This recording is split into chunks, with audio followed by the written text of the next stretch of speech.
Hello.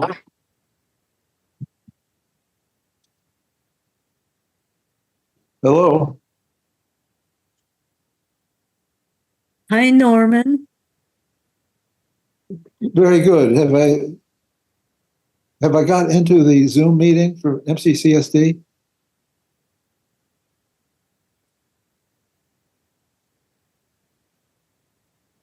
Yes. Thank you. Well, we've got 1 minute to organize it. Just in time.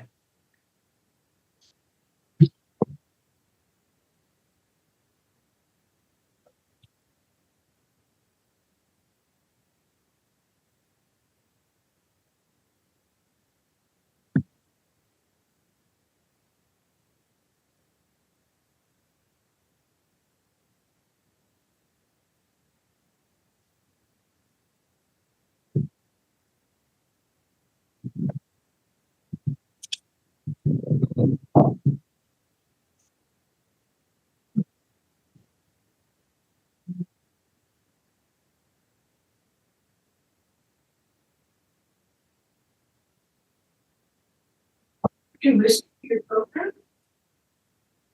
Oh, it's not on yet. It's not 6 o'clock yet.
Yep.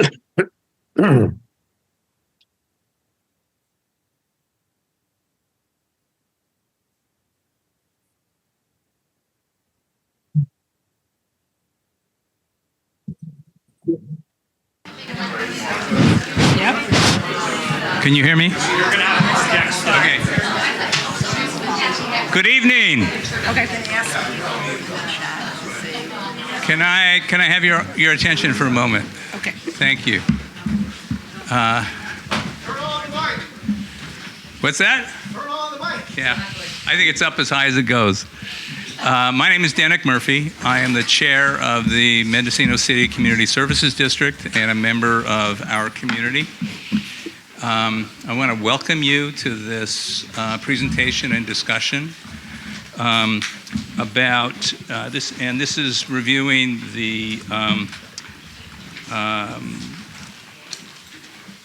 excuse me just a second, can I see the count?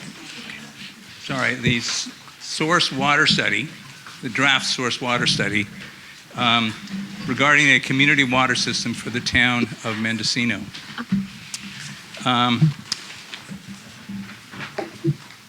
This is a really big crowd. I've been on this board for 4 years and have never seen a crowd this big. Maybe not even half this big. So big hand for all of you. Thank you.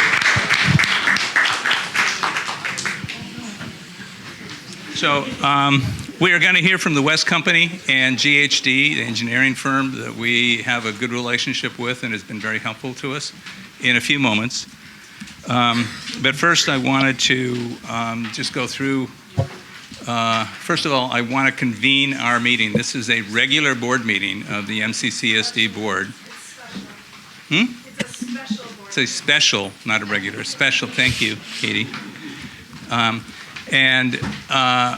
We need to do that so that we can have all of our directors in the room. Otherwise, we could not have them present during this. So it's a noticed meeting, a special meeting. And there will be an opportunity after the presentation to ask questions, to make comments.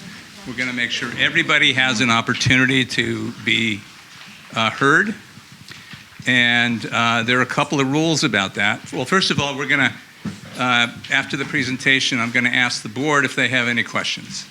And then once they're finished, then we'll go to all of you. Couple of rules. The first is civility. This is a complex issue. There are lots of different opinions, lots of different questions. Civility is really important here. The second is there's a 3-minute limit. And if you can keep, given the crowd here, and I'm sure lots of people want to make comments and ask questions, be as brief as you can, as concise as you can, but make sure that you say what you want to say.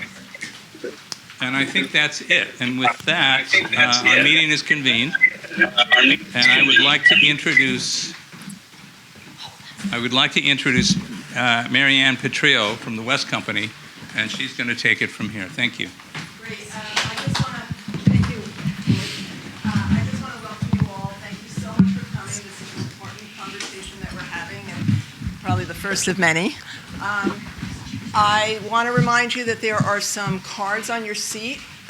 Those are for if you have some questions that you're thinking of as the presentation is going along, because we will be doing a Q&A. Again, if you're finished your survey, raise your hand. We'll come around and collect it. If not, please finish your survey so that we can collect it at the end of this presentation.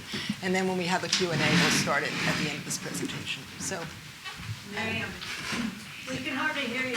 oh, And I'm wondering if somebody's going to give a framework of where we are in the process.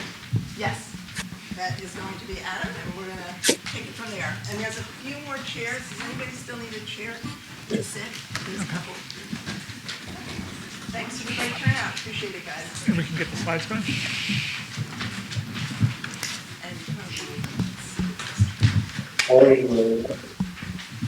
Oh, I think we're getting the meeting.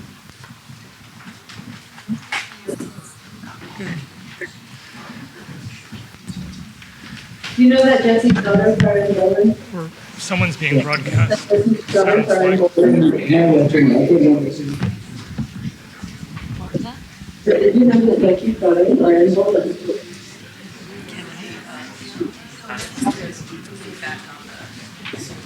This meeting is also being done, so that's why you're getting feedback. I don't understand what you said to me. Jesse's daughter started in Golden. Jesse's Daughter. daughter? This computer's running the meeting. Can you understand what she's saying? Her daughters are in Golden. Yeah. This meeting is Jesse's also daughter broadcast. is gotta be 4 years old. You can't do it on her. They have Angolan heritage.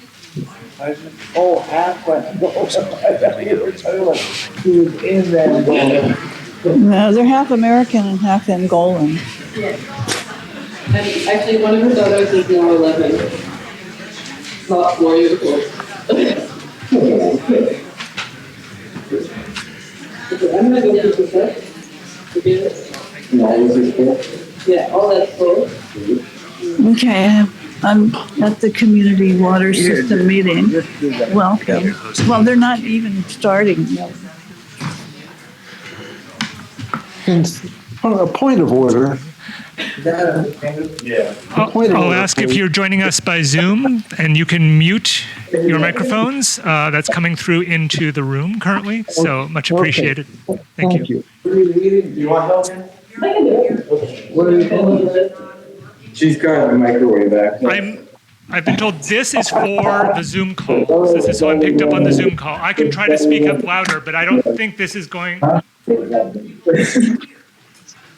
That's why I'm saying I can try and speak up louder if you can't hear me.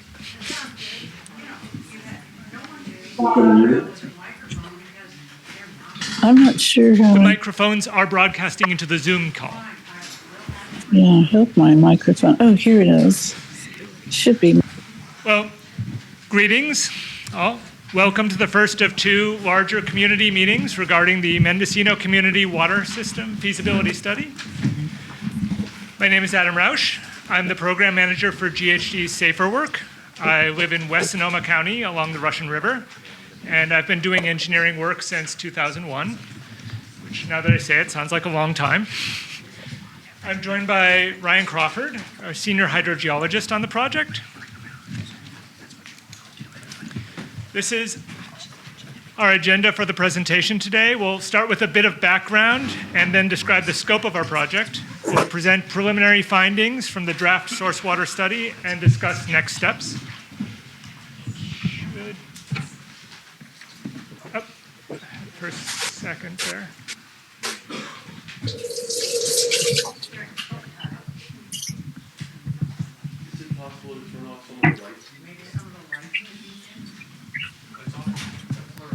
Some of the above.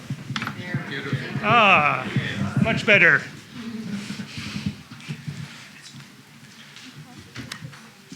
And, and finally, I'll present a little bit about the current funding opportunity. So now we can go on to the next one.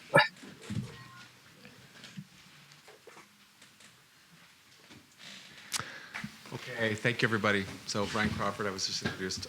I'm also from the North Coast. Lived everywhere from Humboldt Coast down through the Sonoma County coast, including Mendocino.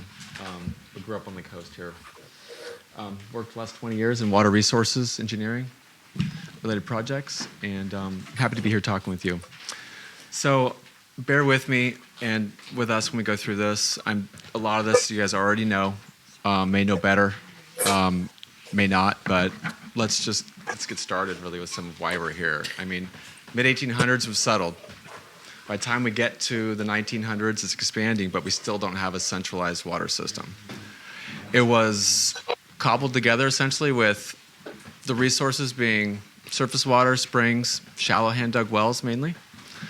By the time we get to the early 2000s, we're documenting a lot more frequent droughts, including the ones from the 70s and 90s, but now we've got a pretty good one that just hit in 2020, 21. Can you guys hear me in the back?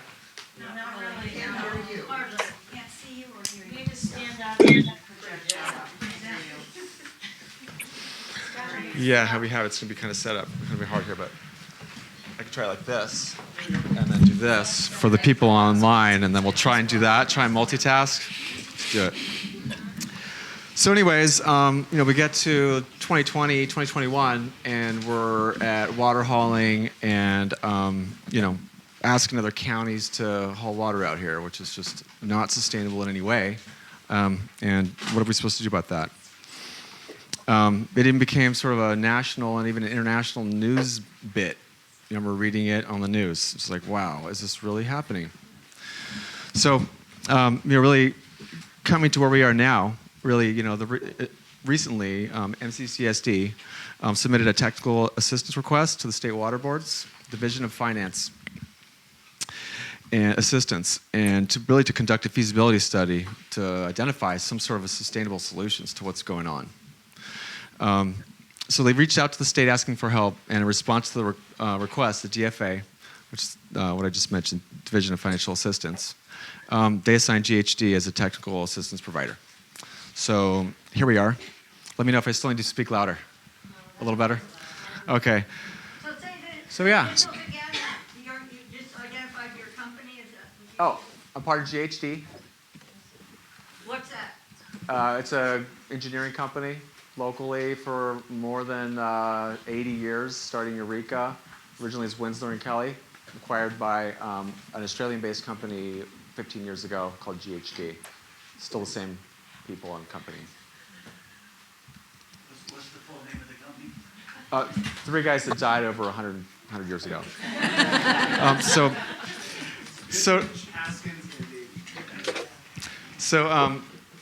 Yeah, there have actually been a lot of previous studies. There's no reinventing the wheel here. But really to start from the beginning, 1982.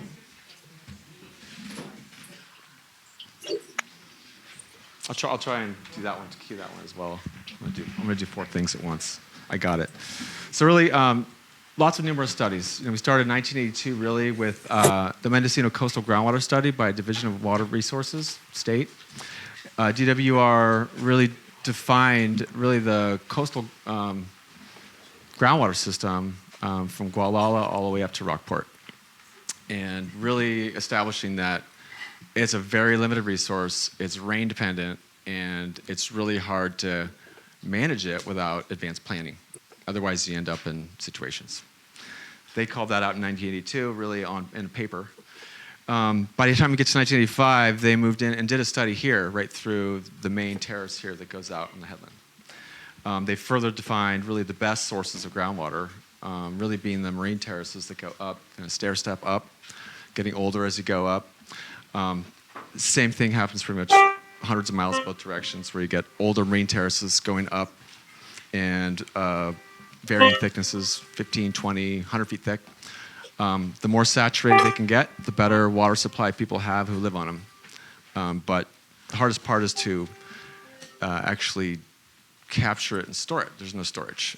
And it's very steep and just flows out. I'm just checking to make sure you guys are really okay. I'm good, and I'm watching the Zoom. I conceptual usually model watch is it because it's showing pull out maps I'm and not going to things. watch it. I get too much in my mind. But most of it Okay, okay, I'm home. And I just want to do, I'm going to come down there tomorrow, and so you can give me the money. So then you get to 1990, Or there was a Windsor and Kelly study done just to see what they could do for Okay, feasibility okay, of I'll water be here resources, until, look into all kinds of stuff. I'm gonna walk in the They morning ended for an up hour, and then I'll be back. recommending looking Yeah. more into Big River. Okay, well, I'm not going to be Either there an in the intake first there set. or maybe Okay. a well way up the Finish river. Derek's thing, so. Oh, good. They Okay. went to 1992 and they Kind of did a interesting. test They're- hole up the river. Okay, And yeah, Okay. I just, Okay. they can say anything. they Okay, want. okay, Figuring that's far okay. enough up and Okay, to get away bye-bye. from the saltwater intrusion problem. But by the time they were done pumping, after 400 minutes, it was seawater. So that was that.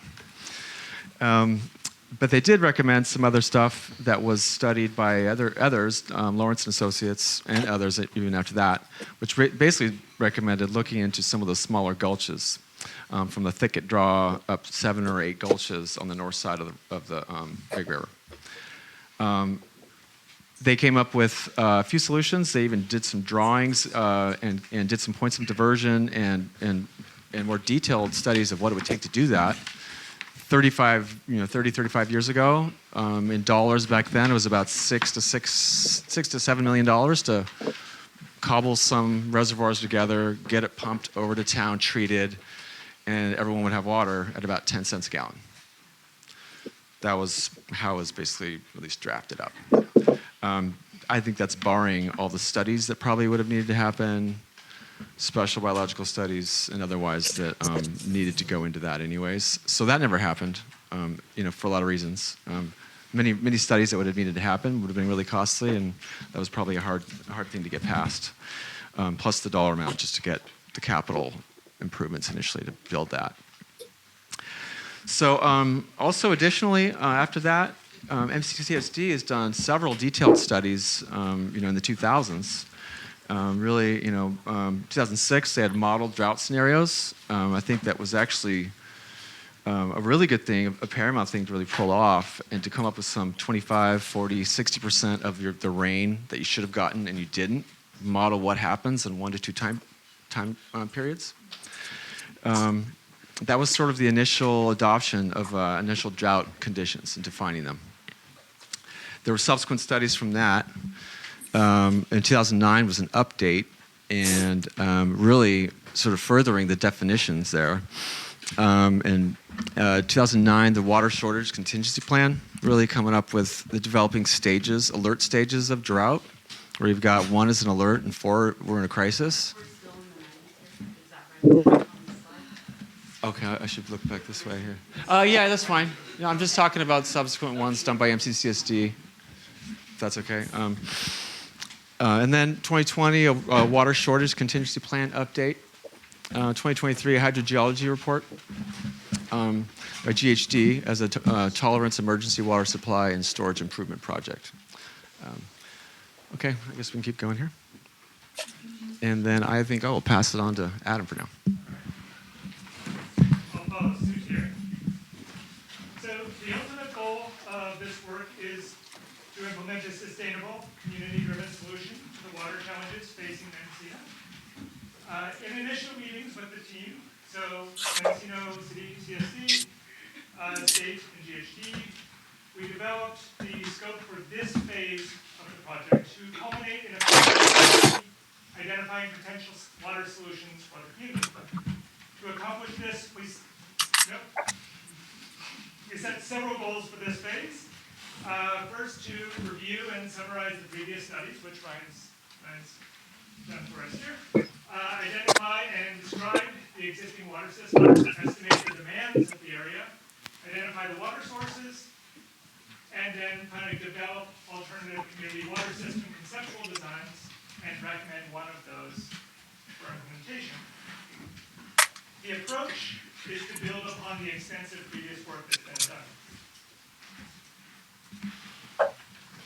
The mic's dead.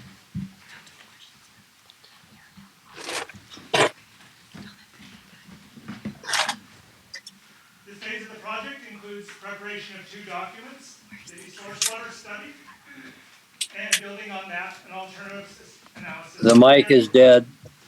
Excuse me, I'm sorry. I think we're getting an alert that people on Zoom can't hear you. I don't know. The mic's on. I have a light on my mic. Closer to your mouth. It should be on. I can pause though while we look into this. Is somebody looking into it? See if it's like this. Yeah, that should be good. Is this one better? Yeah, that should be good. That sounds, I can hear it. Yes. Okay. People probably can too. Okay. All right, so this meeting is focused on the source water study, which has been released in draft form. That's available now, but I'll note that the findings and conclusions are subject to refinement in the final version. The study builds on previous efforts and the Todd groundwater model and aims to identify water sources, their capacities, and compare what we need to serve everyone within the study area. Basically, this is how much water do we need and how much water do we have.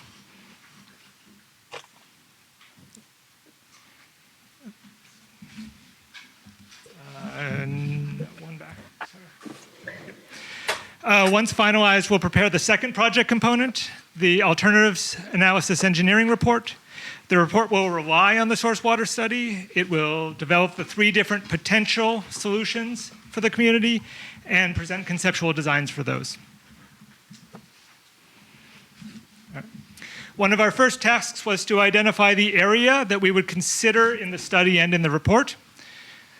We chose to define the study area as that served by MCCSD, which is the orange line here, plus 1 mile, which is the outer white line here.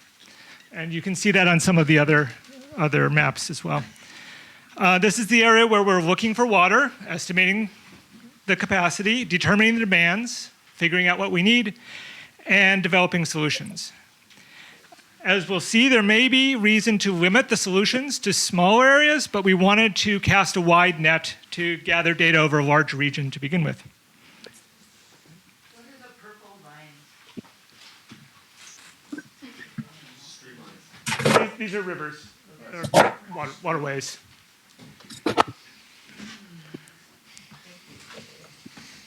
Sure.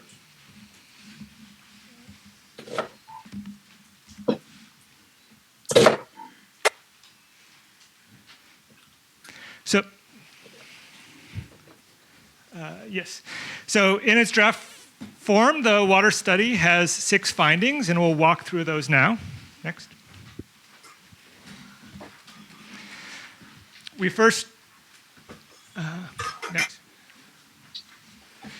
identified the public water systems within the study area. There are 28 of those. Next. Yep. There it is. Yep. This one. Here are the 28 water systems identified in the study area. So on the map at left and on the list at right. One of the first steps for the study was to identify these systems so we can understand their demands and capacities. Of these, 18 are permitted public water systems, and 10 are public water systems working with the state to become permitted. It's worth noting there are probably additional unpermitted systems in the area as well. And to be clear, the definition for that, a public water system is a system that's providing water intended for human consumption, and then it has 15 or more service connections or serves at least 25 individuals daily for at least 60 days of the year. So that's the definition of a public water system. And obviously they're crucial for ensuring safe water for the communities. 4 of these systems are also community water systems. A community water system, sometimes you'll see it as CWS, is a type of public water system that supplies water to the same residential population year-round.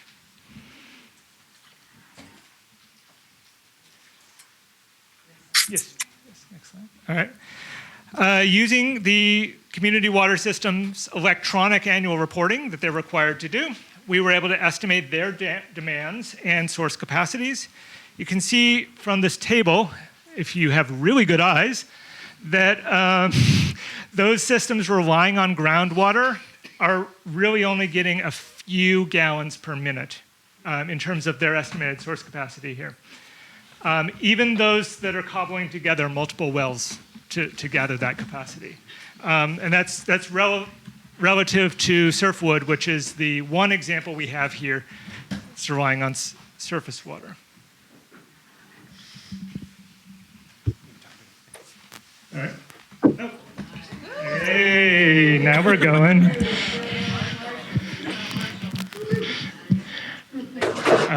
Yes, please. You underestimate how much I like hearing myself talk.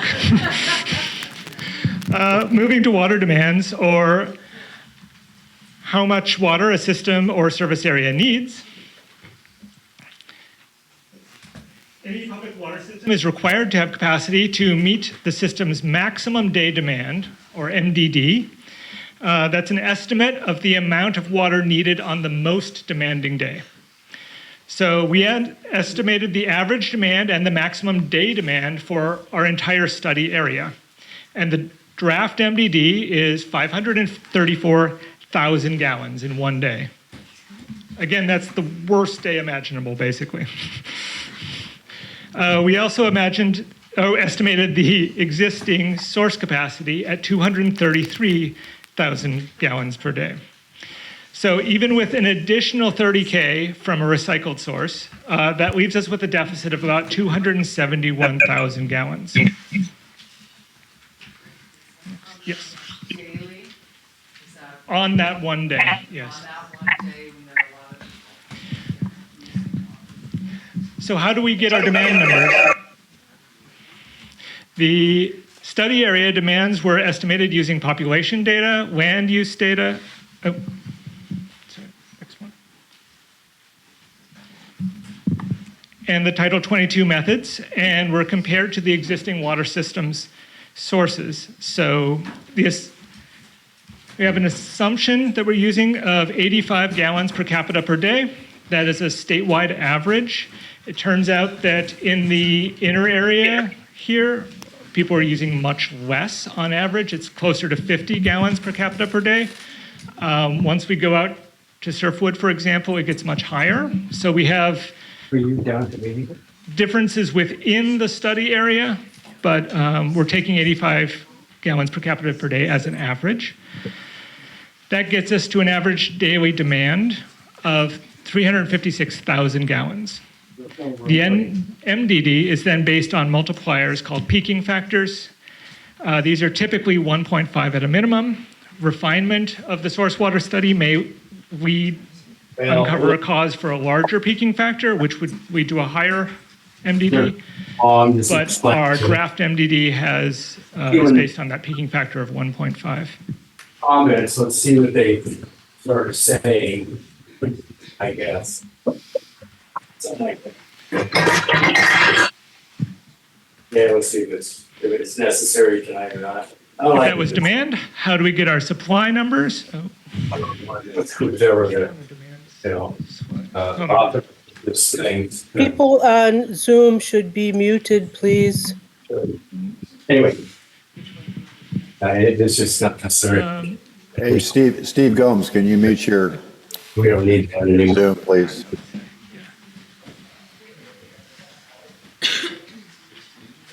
Go back. Yep, okay. So if that was demand, how do we get our supply numbers? Existing water supply assets were reviewed and their capacities were estimated. Assets with capacities greater than 6 gallons per minute were included in this estimate, and that's on the basis of source capacity alone. So it's likely that this estimate will evolve as specific alternatives are developed in the engineering report, as storage and existing infrastructure is reviewed, and as the individual systems weigh in on potential participation in this community system. Go ahead, next slide. To summarize the demand and supply in the study area, the deficit or additional water we need is shown in yellow in the pie graph. And existing source capacity, how much water we identified among existing sources, is shown in blue. The blue is then broken out into the specific existing systems, totaling this is 46% here. So you can add these up and they should all come to 46. At first glance, this might seem daunting. But it's not unexpected. Really what this means is that solving this problem isn't trivial. We can't just hook the existing systems together and call it a day. If you could, we probably wouldn't have a water shortage issue to begin with.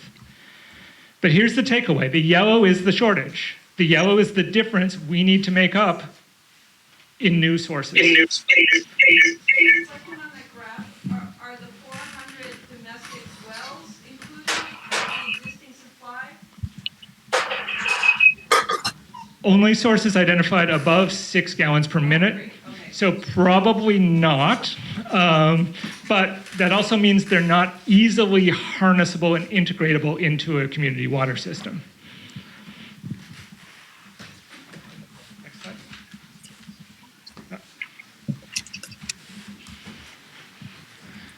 Okay. I'm going to pass it to Ryan for this. Hey, thank you. I think that's a great question just a minute ago, because there's a lot loaded into that last statement and that graph. I mean, we have to realize that there was, like Adam said, cobbling together everyone's half a gallon or gallon a minute well throughout a huge area is an impossibility. So you just have to start stripping down into initially sort of feasible chunks, really. And so that's why it was initially chosen to be like that. And it was also alluded to the fact that the 1 mile is really just looking at everything in a mile, not saying that that's a reasonable final solution to have a community water system that covers a mile out from town. I think, the reality is you're going to need to bring this back down home. So really, we talked about sort of the source options investigated. I mean, surface water, that's sort of a big loaded one too. Groundwater is very shallow here. It's often called surface water just because it pops out as a spring as it goes down a terrace and goes into the gulch and then goes back into groundwater. And so there's a lot of interactions going on there. There's, groundwater as very shallow wells that people know. The original ones that were done were 10, 15 feet. Eventually go into the deep hand dug wells of 30 feet. And then more modern times, there's been some deeper 100, 200-foot wells, especially as you go up slope. And you get these composite wells where you're not just doing a well into the marine terraces up slope, but you're going through that, collecting all that water, and then going into bedrock and pulling that in too. So it's sort of a composite, and you have sort of the bedrock-only wells.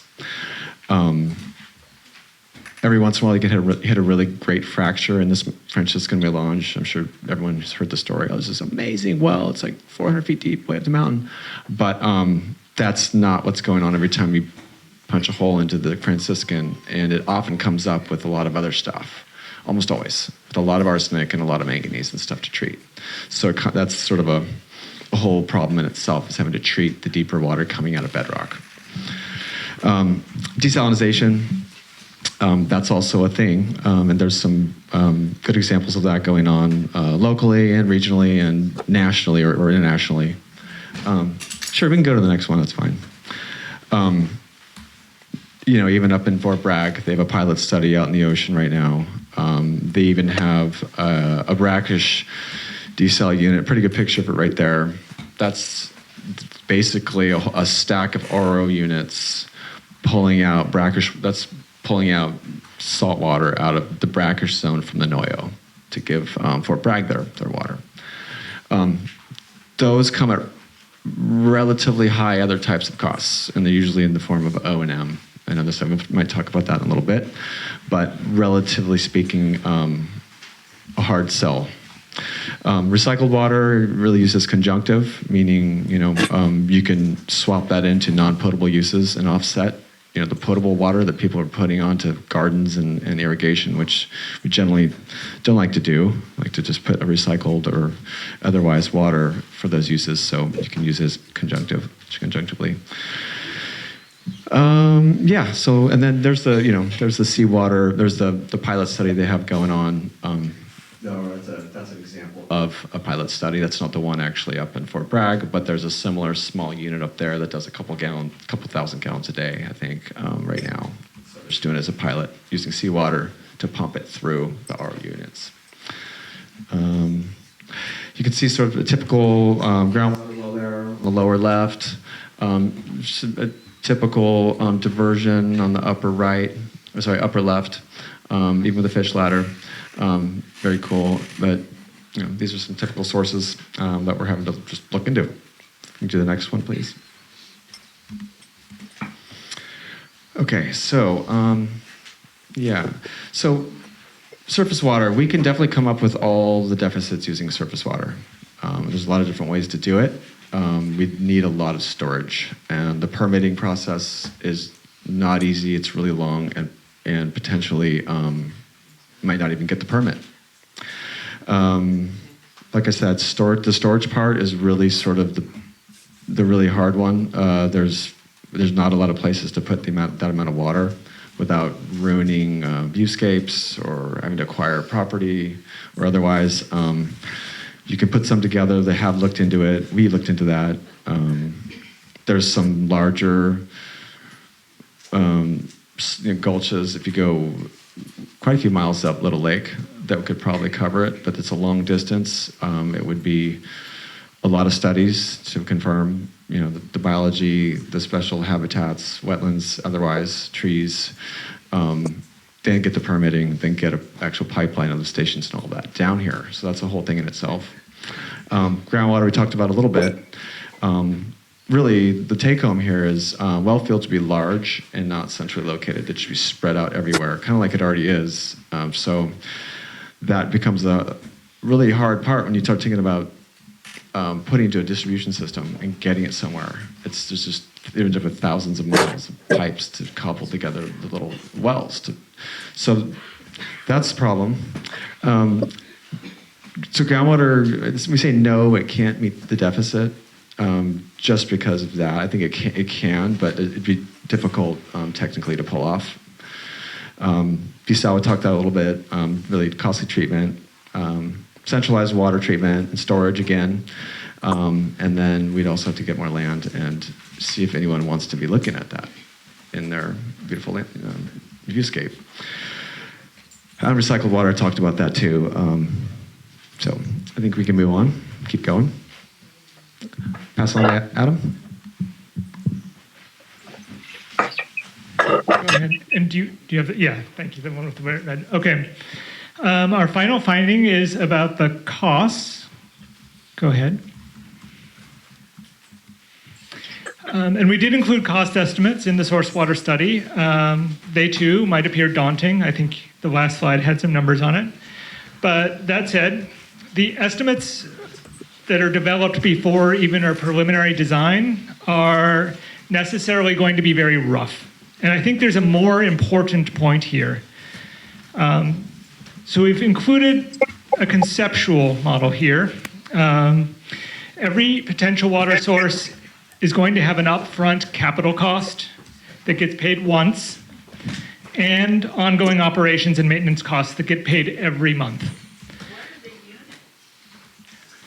I'm Sorry.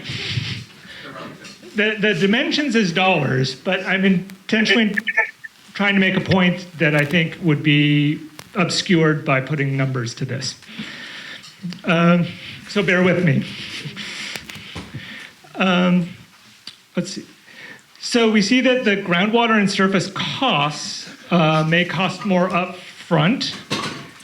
The land would have to be identified and purchased, well fields would have to be installed, but they have lower ongoing costs. In contrast, while desalination may have lower upfront costs, it requires skilled professionals to operate and maintain. The long-term costs of O&M for any desalination system are considerable, and that's why it's typically a last resort for communities experiencing scarcity. There's an alternative desalination technology we've also included here that's offered just as a service, so it has almost no upfront cost, and then you're basically buying the water from them. But either of these desal options require further treatment, so there is some upfront building that has to be done in addition. The point I'm trying to make is that in the long run, groundwater and surface water are more cost-effective choices.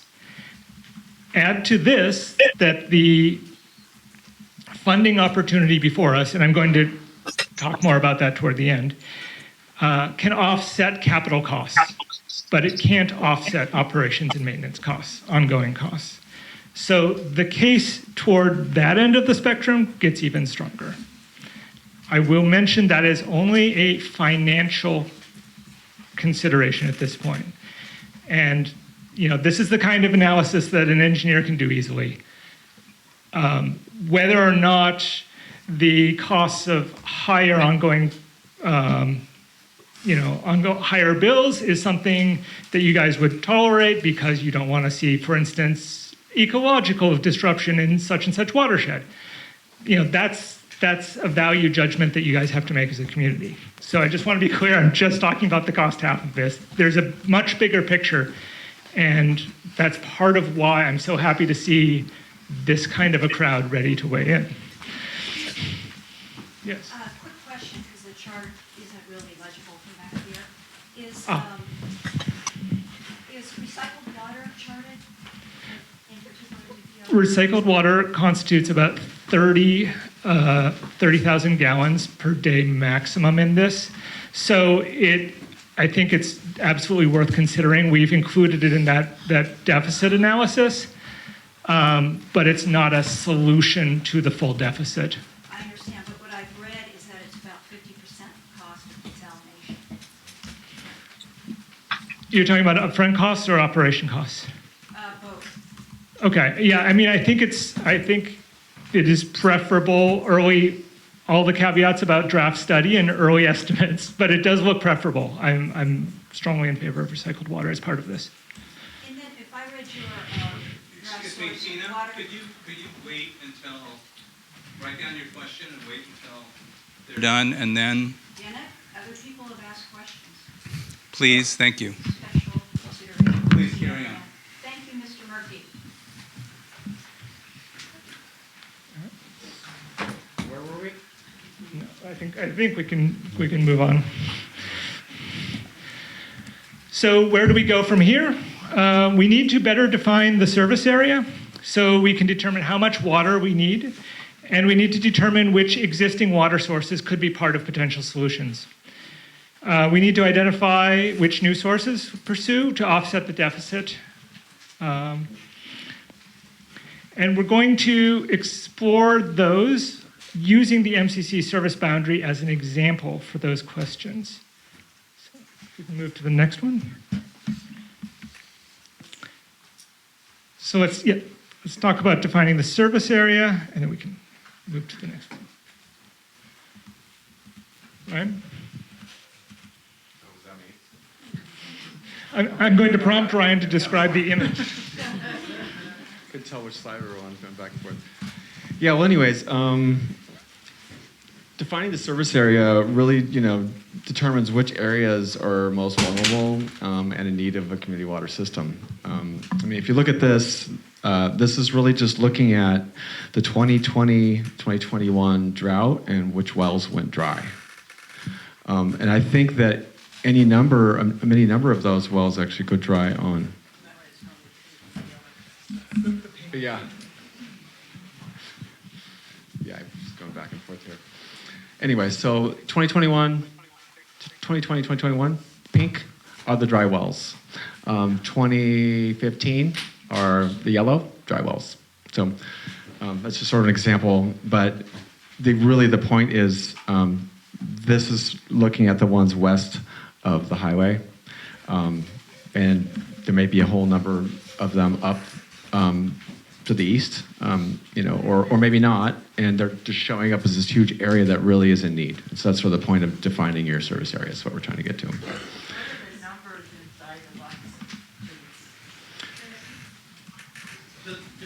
clarify that, my name's Ryan. I'm the superintendent for the Mendocino Community Services District. We sent out a survey in 2014 and 15 during the drought, and another one during 2020, 21 during the drought. We received some voluntary responses, and the numbers represent the number of wells that reported either going dry or underproducing, and where the property owner had to purchase supplemental trunk water in that area. So if it says 3, there were 3 wells in that block or that street. If it says 2 wells in that. Thanks, Ryan. So ultimately, the service area is decided through a collaborative process. The service area for any potential new system through a collaborative process between community members, MCCSD, the state as funding agency. GHD can weigh in as well. But this collaborative process is why we're looking to you guys to engage today. The first step may be to better define this, in better defining the service area might be to determine who would benefit most from a centralized community water system, who runs out of water most often. Second, we should think about the infrastructure and the service area of the future water system. So MCCSD currently provides sanitary sewer service to the village of Mendocino and applied for technical assistance to solve the problem. They are the only special district in the region with the ability to own and operate a centralized water system currently, with water powers acknowledged through Mendocino County LAFCO. So there would be additional hurdles to any other agency doing that role. Their service area also happens to encompass the most densely developed part of the community, where those wells are most densely spaced, hydrologically connected to each other, and let's see, I talked about them going dry. So that's part of why we're looking at the MCCSD service area as an example here. Go ahead. So if we were to create a community water system that, with that boundary, the population, the daily population would be about 3,300 people, many of those tourists, with an assumed population consumption of 85 gallons per capita per day. The max demand comes to about 428,000 gallons per. Let's go to the next slide. Now let's move on to how much water we have. The next slide.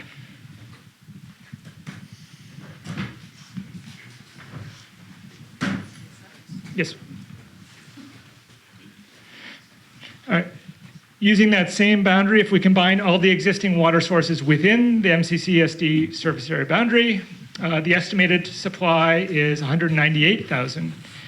If we only combine the sources with capacities of greater than 6 gallons per minute, the estimated supply is 139. Next slide. And if we subtract those two, we find a deficit of 230,000 gallons Now, if you remember, the whole study area had a deficit of 270,000 gallons. The takeaway here is that most of the deficit, most of the shortfall exists within this boundary.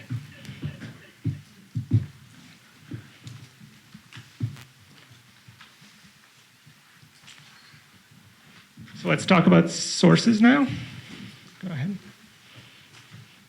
And again, that's just a highlight to the sources. So we can count them. Looking at these two, you've seen them both, but I think there's a strong financial case for groundwater, except that it can't meet the deficit alone. The surface water has almost the same financial case, but could meet this deficit. So there's a case to be made for a combination of those two as the solution to this deficit were a community water system to be developed. But again, those aren't the only factors. And again, that's why we want to hear from you. Next.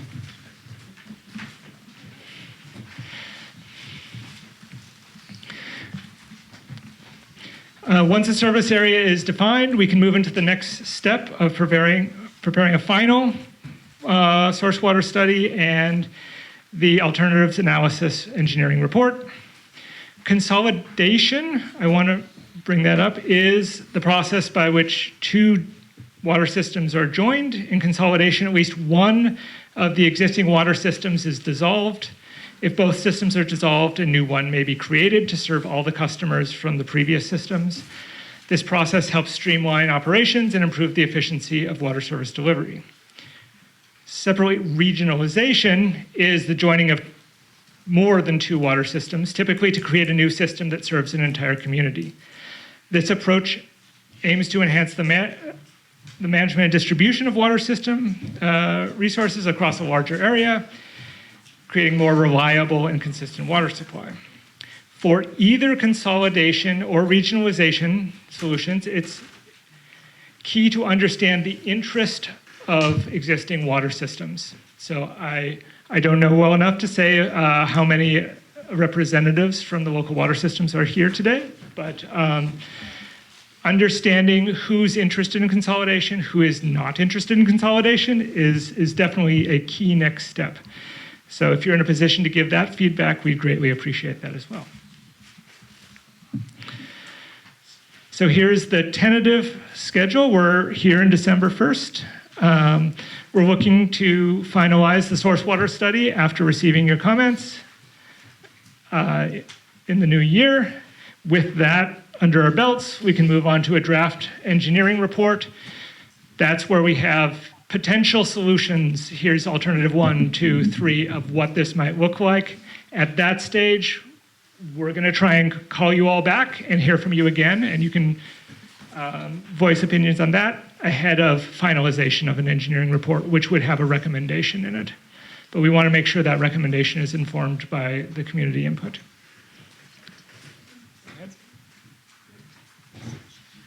Yep. All right, so thank you for bearing with me through most of that. I want to close by talking briefly about the funding opportunity. SAFER stands for Safe and Affordable Funding for Equity and Resilience. It was established generally to bring environmental justice to California and specifically to assist in providing safe drinking water for every Californian.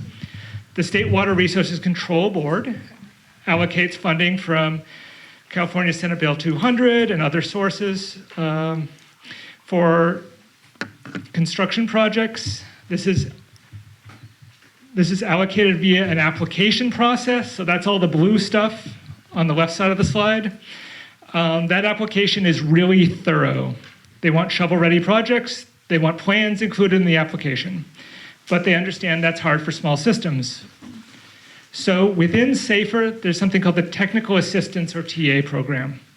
That's designed to help small, less than 10,000, disadvantaged, that means median household income less than 80% of statewide average, communities through the application process. And to their credit, the state has made the path to request technical assistance very simple. It's a one-page form. It says, here's who we are, here's the problems we face. MCCSD MCCSD filled out that form. So right now, they're the small disadvantaged community system representatives. GHD was assigned as technical assistance provider. So we receive money from the state to help out doing things like this. The TA provider basically has 3 jobs. We study the problem, because when we only get a one-page application, we don't know, we always have to start by trying to learn, basically. And then we recommend solutions. And when the stakeholders decide on a solution, so this is after the engineering report, we help prepare this application.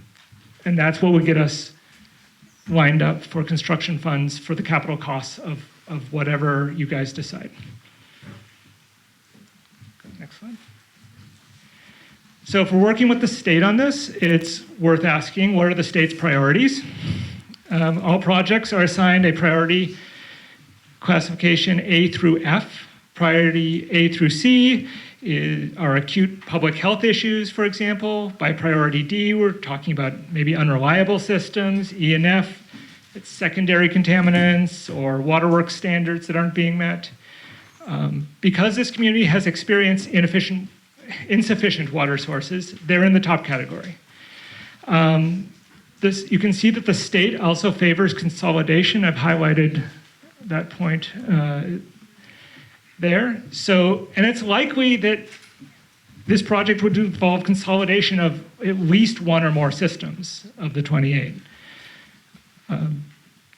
So this is the kind of project the state wants to fund. If the stakeholders can identify the project for the community, the water board is authorized to provide up to $80,000 per connection.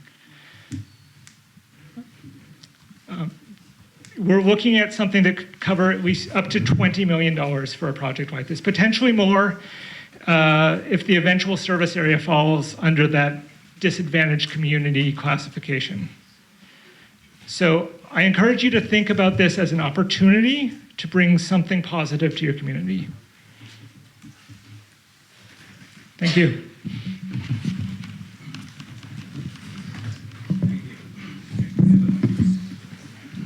Thank you. Again, we'll open it up for questions in just a moment.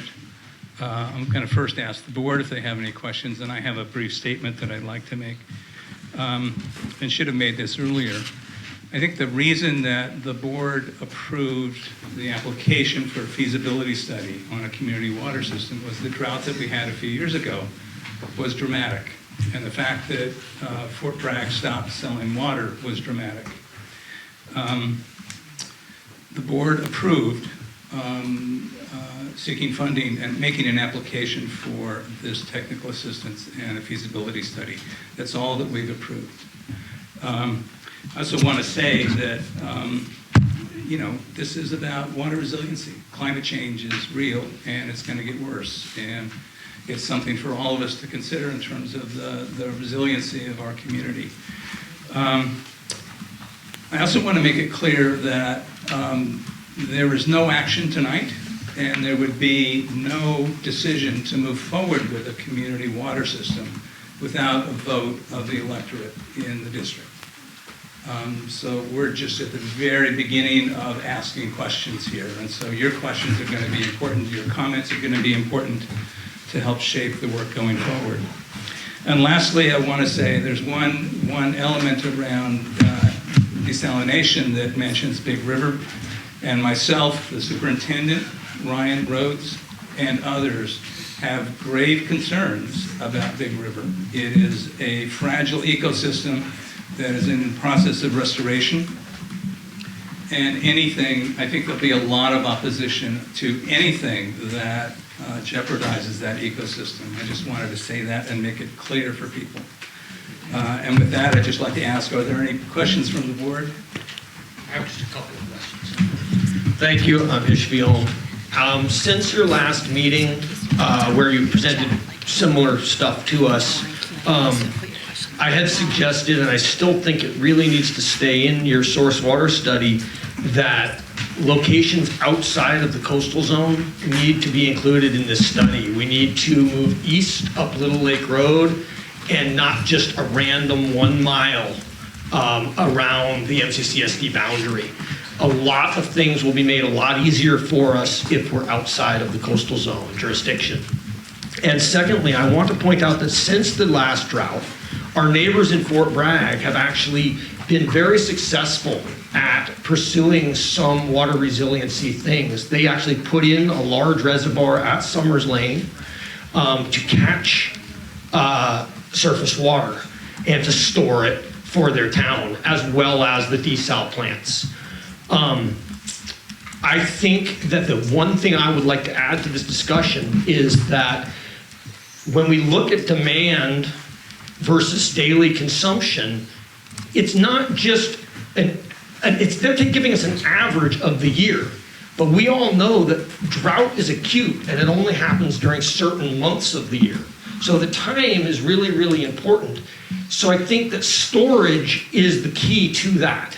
And so when we couple storage with surface water catchment, we're basically taking advantage of the rainfall.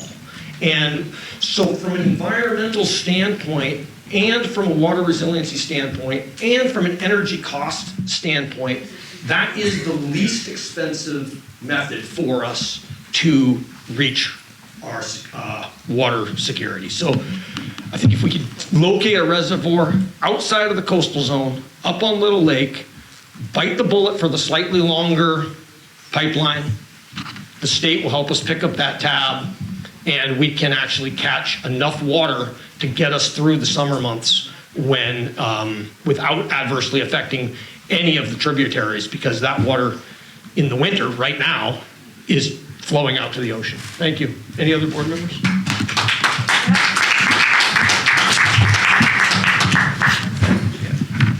I'm Jim Sullivan, and stand up. Oh, goodness. Hi, everybody. Yeah, I'm Jim Sullivan, one of the board members here, and I just wanted to, number one, thank GHD for the presentation. I really appreciate that, and for the state folks that came here to hear this as well. But the one thing I do want to add is that I do have kind of a concern with the reliance on surface water due to the fact that if we integrate surface water into the kind of a system that we want, we're always going to be a surface water system, and then that would mean basically, the operation and maintenance would be, surface water. So I just want to put that as a caveat out there, and one, comment from me. So. Matt Mixak on the board. Just a thought, trying to read people's minds, people I've talked to in the neighborhood as well. I know there's some people who have excellent wells and probably might feel reluctant to join a water system. Of course, there's many who have wells that are very weak and will go dry. And maybe you could speak to that, why a community water system would be advantageous to everyone.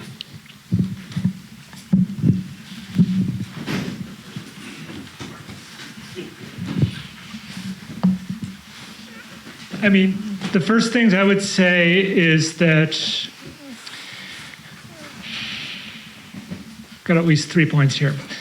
I'll start with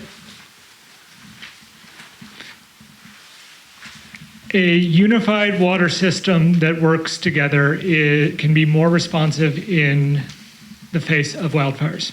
That's my number one point there. If you've got a million little systems, each with their own capacities, the ability to tap those systems in response to a fire is much lower. I'm someone who lives just outside of Santa Rosa. I worked at City of Santa Rosa for a while. They had the Tubbs fire. That is the first thing that comes to my mind when I think about this. I try to imagine what that would have been like had it been individual wells. And it gives me chills. The second thing I'll say is that resilience, the more interconnected we are, the more resilient we are. There may be people who have good wells, people who have bad wells. that maybe the landscape right now, the landscape is changing. And the more tied together we are, the more that sort of, evens out, the more we're all on the same footing. And when there is a climate change or some other thing that drives drought, what have you, we then have a communal pot for set of resources from which to respond to that, rather than everyone on their own. Some people able to do stuff, some people not. So I think those are probably mine. Do you have? Yeah, no, I think on that same point, I think being from the middle of nowhere and small communities myself, when you have a large resource, let's say here, and there's a couple of people that are just doing great with it, and it's surrounded with some other people in the community who don't really have much of it or anything, it doesn't really make a strong community. It makes it actually pretty weak. It makes a couple people strong with something, but overall as a community, not as strong. And I think highlighted by fire resilience and others. So I think that's really kind of where you were going with that. And that's a thing. I think there's some other points to talk about. One of them really, I think, back to recycled water, I could start there as well. Or if there was some other thing we wanted to go over with surface water, groundwater, but I could start with recycled water since it was talked about earlier. Yeah, and I'll make this part quick, but I think there's been plenty of other communities like this where they have water. The water resources are very limited, and they've grown past it. And then climate's changing and certain conditions are happening, and they've gone to recycled water options. There's a lot of different types of recycled water. It's not just one thing. And not everyone has the, no pun intended, stomach for direct potable reuse. And so that's a whole thing, in itself. Having enough, one, and then two, surveying people to say that, well, we're going to treat this to the absolute, but it did come from the water treatment plant, and then it's, going to the tap. So here we don't really have the luxury of more of the traditional, or I should say more common groundwater basins. I was part of the groundwater sustainability plan, the lead geologist and hydrogeologist on approving of the groundwater sustainability plan for the Eel River. And that's a big groundwater basin. You can store, it stores a lot of water. There's a lot of water there. There's a lot of options. Here we've got very limited options, and it leaves really fast out to sea at a very steep angle. There's nowhere to capture it. So if we were to re-inject it and try and do the whole, everyone likes to use groundwater recharge, that's the new sort of soundbite. Well, there's a lot built into that one too. And so you can't just do that here. It's not, you can't do it. It's not going to be stored. It's going to be gone. So would you have a reservoir? We don't yet, or I don't know, in the future maybe, or massive tanks that can keep those being filled with water to mainly use for other sources to offset potable sources that are using for farming and ag and the other things we like to have to help sustain ourselves. So I'm sure to go to Q&A, or what would you like to do? Marianne, you might want to repeat questions that people ask so that people online can hear it. Yes. So what we're going to do now is Paloma and Aspen are going to come up here. We're going to set up some poster paper to make sure that we're capturing some of the comments from the community. We've decided to divide it up into two areas. There's going to be some things that will be talked about tonight that really aren't part of tonight's presentation, but we don't want to lose that thought, so we'll put them on a piece of paper. The other thing that we're going to do is we're going to, any suggestions that you may have for something that maybe is not in the water study currently that you think should be, then we're going to make note of it also on here. And I am assuming at this point that you've read every piece of paper on the Water Study District and have it memorized. But if you don't, it is on the website and you will be able to download it. So after this presentation, if you wanted to learn a little bit more and go in depth, because these were just slides for the time being. I want to thank GHD for doing a great presentation. I want to thank the board for doing this, and for staff, Ryan and Katie, and my staff also to help us all put this together. So just raise your hand. Question? Okay, yeah.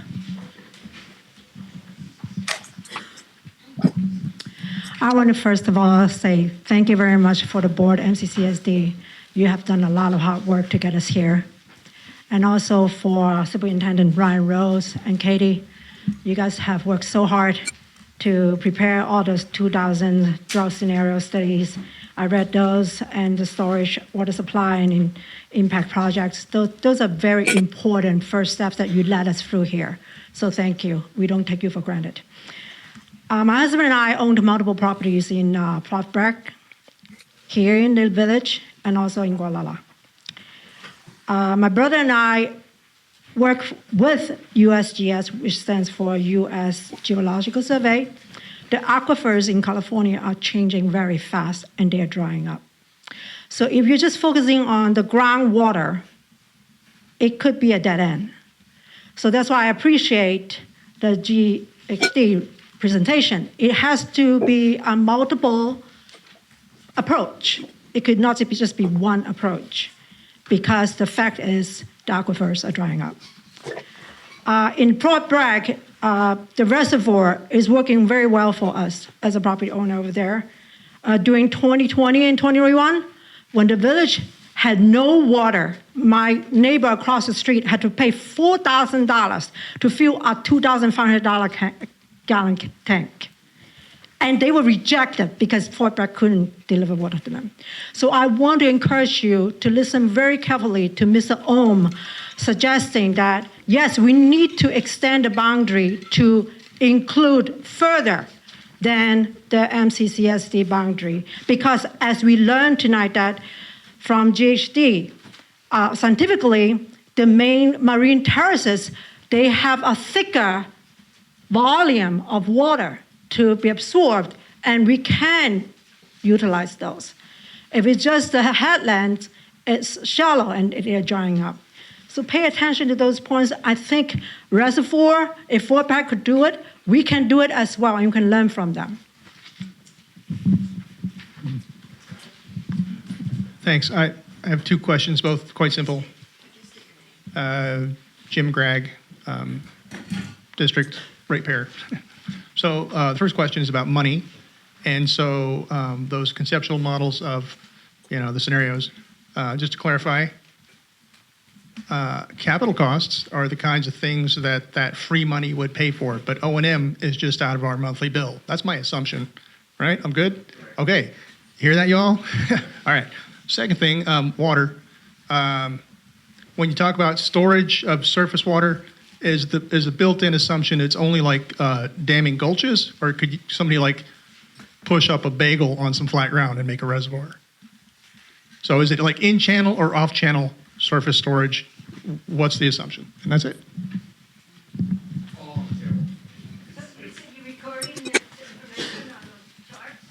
If it's stuff that's missing from the study right now, we will record it. And also taking notes. Yeah. Anyone else? Thanks, Christian. Thank you. Yeah, I think we can say this in terms of engineering solutions, everything's still on the table. That's going to show up in the introduction. I would also say, just to sort of clarify, this is an initial study consolidating everything we know. And historically, to date, people's perspectives, options into the table. When it comes to storage, the question, yeah, I mean, off-channel is actually a very awesome solution. It's generally environmentally less impactful. Comes with a big cost of finding it and buying it.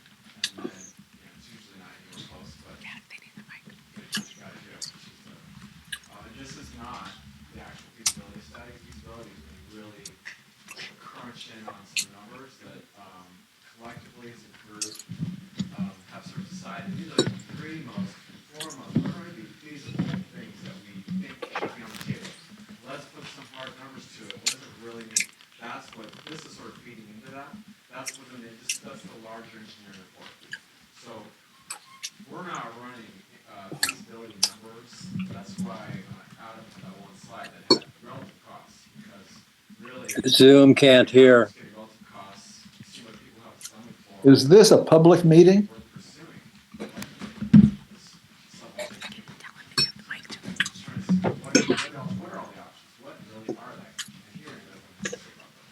Can you summarize that whole thing because no one on Zoom could hear what you said? Sorry about that.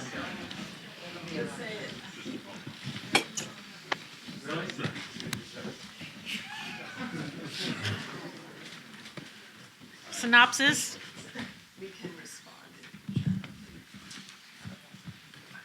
Okay, just make sure whoever is speaking, who's asking a question and answering, you have to have that mic, or Zoom people cannot hear you.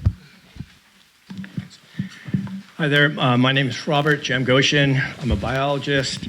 I'm a member of the Mendocino Marine Protected Area Collaborative, and in the GHD report, you guys were talking about desalination is mentioned as one of the 2 viable resources, and then you kind of backtracked on that a little bit, and I was happy to see that because I question this part of the report because you didn't talk about the costs of the degradation to the environment.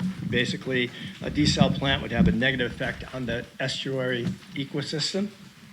And the construction, a dramatic increase in the salt content from the extracted water would lead to a loss of plankton, which is the base of the food chain, and it would alter the dynamics of the web of life in the estuary.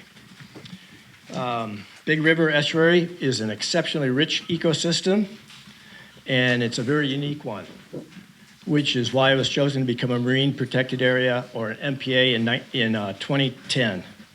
MPAs are established to protect specific endangered or vulnerable species and their habitat, which sustains life. They're created to help sustain marine populations. And MPAs are also created as a sanctuary for all organisms, including humans. A desal plant would disrupt all of that. The Big River Estuary provides an important habitat, spawning and nursery grounds for fish, shorebirds, waterfowl, harbor seals, and river otters. More than 20 species of fish and more than 100 species of birds can be spotted in the estuary. The Big River MPA is one of the few coastal streams in California that has a viable population of threatened coho and steelhead salmon. Very special place. So in closing, I'd like to say that the installation of a desal plant would be a catastrophic effect on the intricate estuary ecosystem and ignore the purpose of the Marine Protected Act.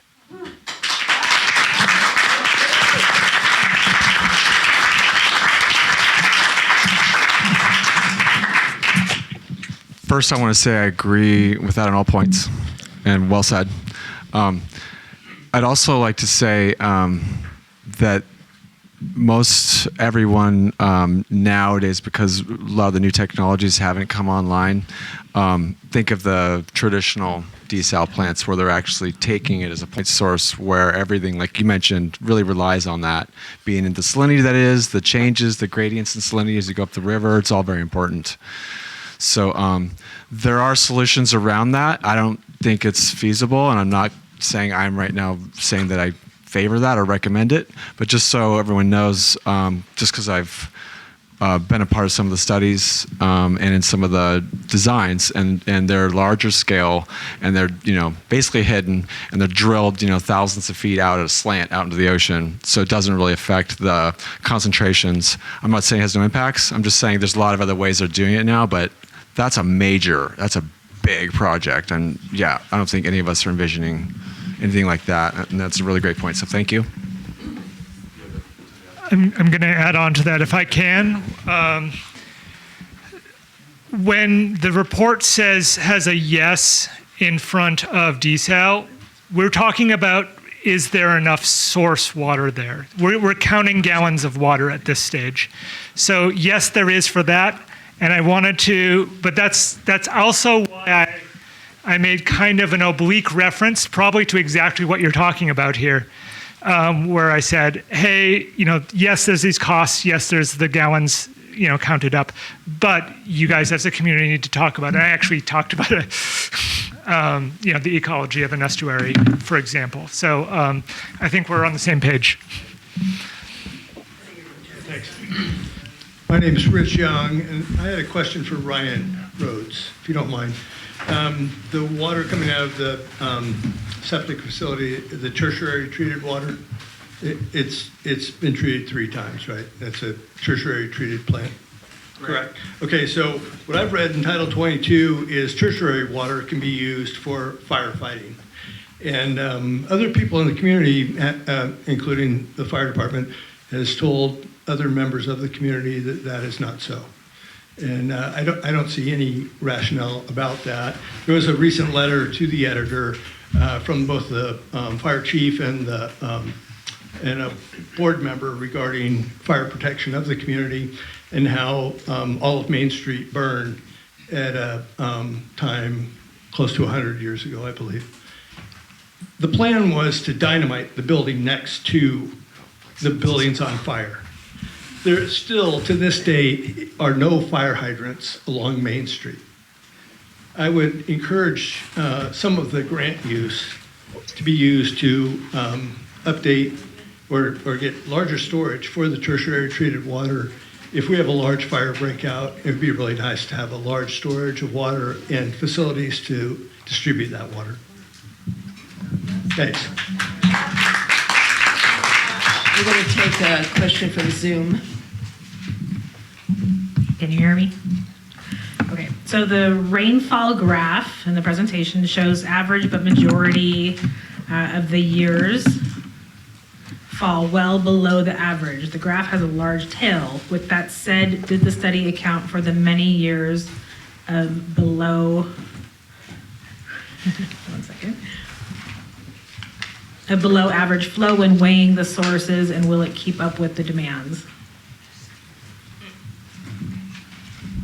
I'm not sure I totally understand the question, but I will say that I mentioned some of the previous studies done by MCCSD where they did very detailed numerical modeling from other consultants, but that basically put models together with scenarios using the data you just referenced on online there, where they were able to look at a year or two in a row where you've got 25% or 50%, 60%, various scenarios of rainfall that have actually happened before. And so I'm not really quite sure what the question is, but that I think any analysis of, if you're talking about drought resiliency, would have to use and have used actual numbers from town.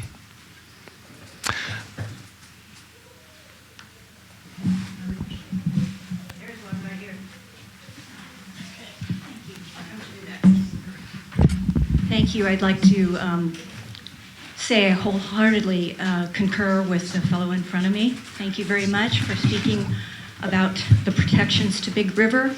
I did want to say that when you're discussing off-channel diversions and stuff, you also have to account for water rights and any litigation coming from it. So that, and the time involved if that happens. I did have a question regarding the per capita per day water use that you've projected. The state of California directs right now, currently, 55 gallons per person per day. But you've come up with a figure of, and that's for residential.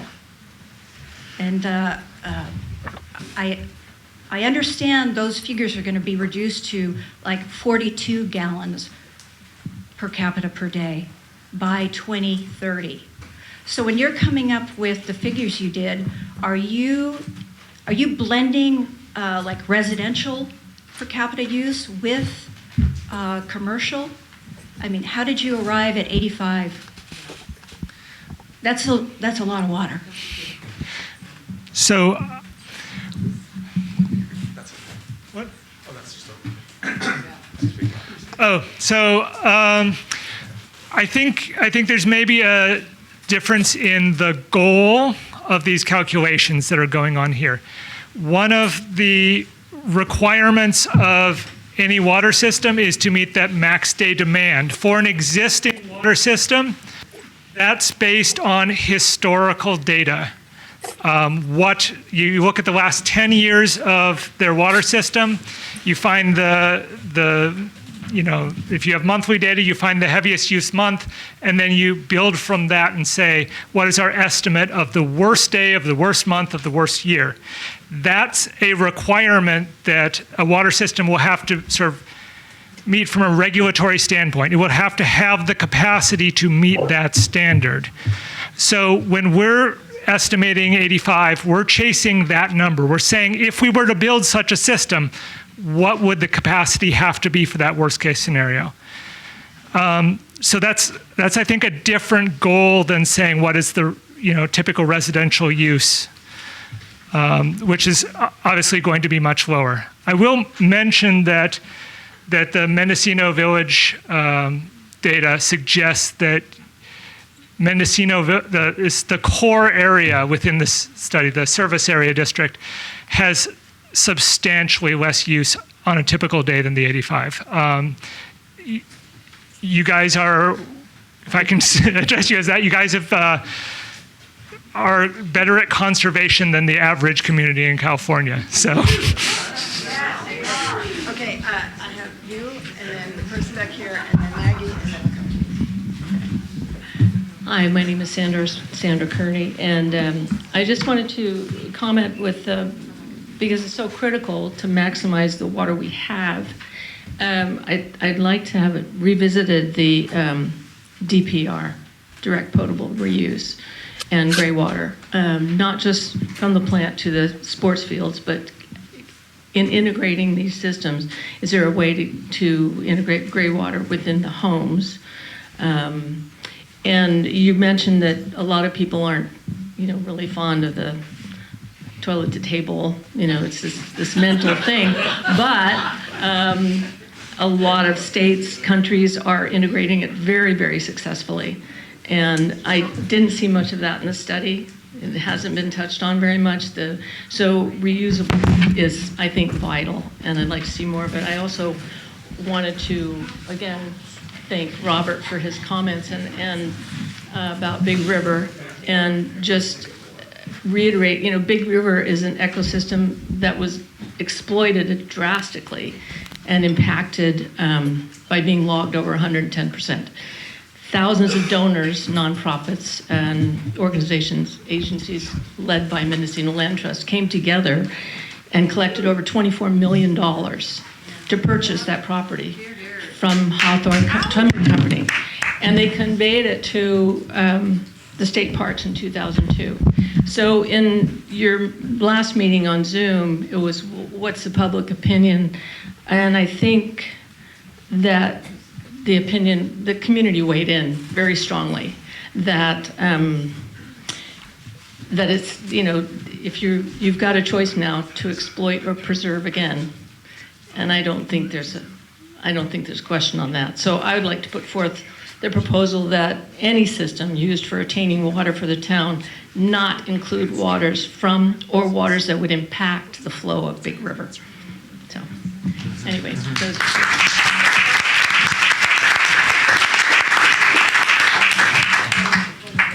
Hi, Dan Potash.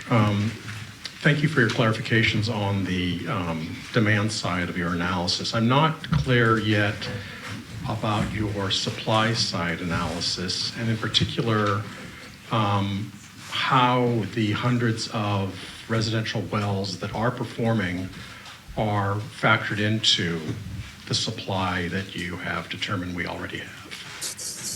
And specifically, following up on the question somebody else had, the wells that are performing less than 6 gallons per minute, which is most of the wells, are those not included in your supply analysis?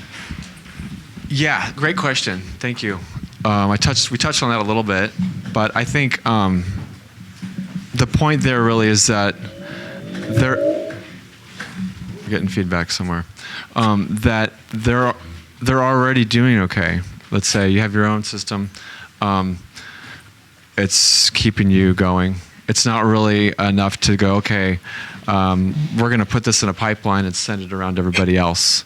And so the assumption is to put together and consolidate a system that takes care of an area, putting sources in there that could add up to, the worst case scenarios through the drought and through everything else. Not that they're not important; they're extremely important. They're part of. But I think you're right. I think there's a refinement that needs to be done in the fact that the demand is already being accommodated by the ones that are already have a well that's serving them.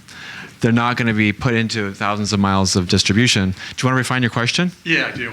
Yeah, please do it. Just so that I understand. So you have not included many of the hundreds of wells that are producing into your calculation of the supply, but you have left those people in your demand side. Is that correct? Yeah, so yes, and the reason is we're not trying to calculate the deficit of people are experiencing right now. We're trying to talk about the deficit that would have to be overcome were the current system replaced with a centralized water system. So if we had a centralized water system that was serving this whole area, they would not be able to tap all those individual wells. So that then becomes part of the deficit they have to overcome with new sources. So this is addressing the hypothetical deficit, not the current deficit. And does that make sense? It does, thank you. Okay. Hi, Meg, your work here. And as we move toward a community water system or the creation of a community water system, what I'm concerned about is our sewer system and the cost that it will foist on our sewer system in order to accommodate the additional water use. And right now, we know that we're like maxed out. And when is the study going to incorporate that as a factor of the study for the cost? I think it's a great question.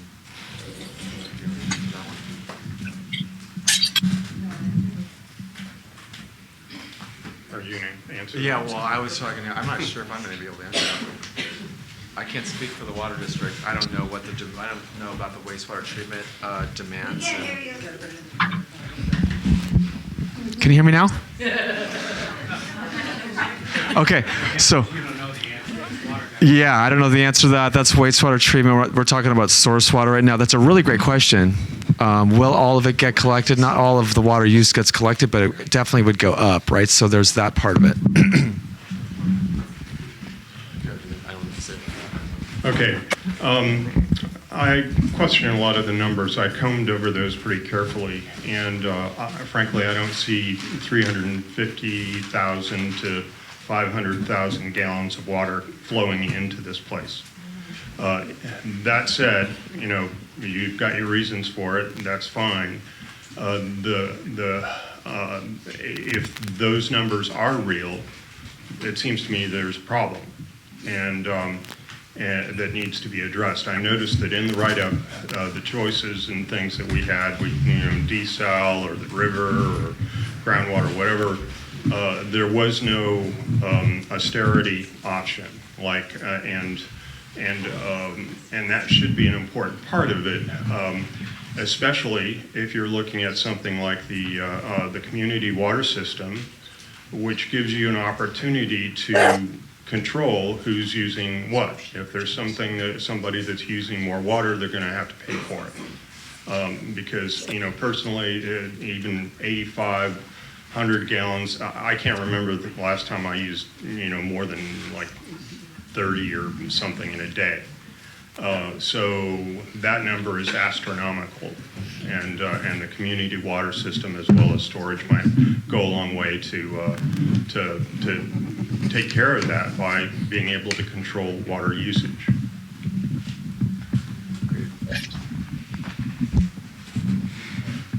So I think there is some merit there. One of the things I'll note is that when we see a community with an average of 150 gallons per capita per day, that austerity action is top of the list. When we see the community like the core of this one that's already done a lot with conservation, there is less to be gained there. That said, if there is a community sentiment for these kind of, for management of a water system that has these active measures baked in terms of encouraging conservation, either through rate structures or through transparency. I know you were speaking a little bit about your current system. Then I think there's maybe room for that as a factor here. So I think that's definitely something we can look at and see if there's room to incorporate for the final. Okay. Can you hear me on Zoom? All right. As it seems that a reservoir would be a valuable addition, has any thought been given yet to possible locations? Did everyone in the room hear? Did you hear me? Yeah, I can actually answer that one. Can you please repeat the last part of that question about reservoirs? Has any thought been given to any possible locations? Yeah, so I briefly went over that earlier. There's been several studies done in the 90s where they looked at the very closest gulches. I think this was really without speaking to the environmental studies and costs of those going in. It was just dollars and cents building reservoirs and then cobbling those together and getting into town. Past that, there's going up, way up gradient. I've actually looked just at all the little watersheds going all the way up just because that's what you have to do and saying, okay, what's possible for a water source? You go all the way up to the park, way up there, there's all kinds of gulches, but each time there's going to be an environmental cost and studies and a community buy-off on that as a solution. There aren't that many. When you think about the deficit, anywhere close here that can come up with what would be needed in an actual drought, especially considering there wouldn't have been much rain in the first place. Right, the premise to any reservoir when we're talking about that is collecting the water that rained, and when we don't get much rain, you may not get the reservoir full. So it's not a total solution, but the closer reservoirs going up Little Lake, just for example, there aren't any that aren't full of homes or houses already, or that are even big enough. You have to go quite a distance. Not that that's you can't overcome that. And I liked the comment earlier over here about we should look farther up and what would that cost be for some example that would be suitable, just to see what that is and see what the community thinks about. And I think there's a lot of other pieces of that aren't really, that would have to be included. What are the costs for all the studies, and how long does that take? And how far away is that? Diane White here. I first wanted to thank you for what I think I heard was a willingness to look at maybe some smaller scale, decentralized solutions here, because that might be the only thing we're able to achieve in the long run, given how large government projects can go. With that, I wanted to highlight what I thought was just the most exciting thing in that report, and that identified that rainwater collection, decentralized within the area, could help meet 11% of our demand. That's phenomenal, and that could be done soon. So I really think we should try to figure out ways to look, more closely at that. The second part, I feel like, is that we are so blessed with having this really well operating sewage treatment plant, because what that means is that we can actually safely drink a lot of our groundwater. So really the push needs to be of how to take that resource and fully utilize it in, I think, more creative ways than you've addressed in the report itself. The other finding in the report that I found was that 60% of our groundwater is just discharged straight to the Pacific. 40% by seeps, 20% in our wastewater. And we've got to figure out how to recover that. Now, I heard you say, we can't do anything about the seeps. But I think, or possibly, but there may be ways to use our resource, which is our recycled water, to actually address or slow down those seeps in areas once we better understand strategically where the wells are worst impacted and how solutions can be gained by addressing those areas more strategically from a geologic perspective. Likewise, I was looking at things and thinking about things like the Casper Terrace, which is unutilized and potentially could be used to structure water back up into the system to slow down the seeping.